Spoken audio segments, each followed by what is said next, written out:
தேவனே, இன்று என்னை உருமாற்றும். ஜூலை மாதம் 7ஆம் தேதி. உங்கள் எல்லைகளுக்கு அப்பால். சங்கீதம் 18:29.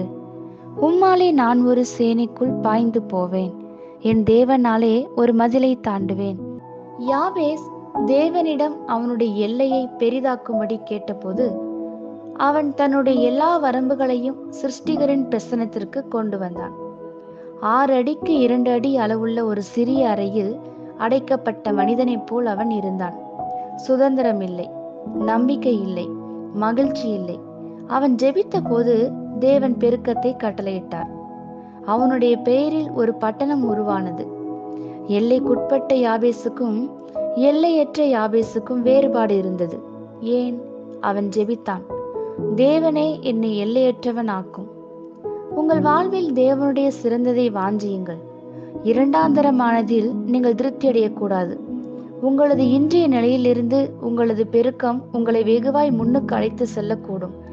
தேவன் உங்களை பலுகி பெருகும்படியே சிருஷ்டித்திருக்கிறார்.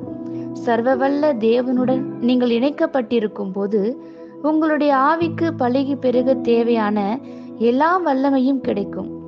தேவன் வேதத்தில் பயன்படுத்திய எந்த ஒரு பாத்திரத்தையும் பாருங்கள். அவர்களுடைய அற்பமான ஆரம்பங்களில் இருந்து தேவன் எப்படி பெருக்கத்தை கட்டளையிட்டிருக்கிறார் என்பதை நீங்கள் காணலாம். நீங்கள் இப்பொழுது இருக்கும் நிலை நீங்கள் எப்பொழுதும் இருக்க வேண்டிய நிலையாய் இருக்க வேண்டியதில்லை. தேவன் உங்களை பெருக செய்வார். நீங்கள் வார்த்தையை எவ்வளவாய் விசுவாசிக்கிறீர்களோ அவ்வளவாய் உங்கள் பெருக்கமும் இருக்கும்.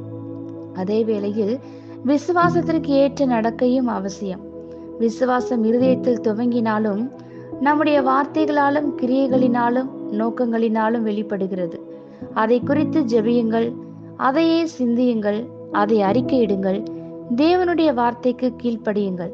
தேவனுடைய வல்லமையினால் நீங்கள் பெருகுவீர்கள். ஆமேன்.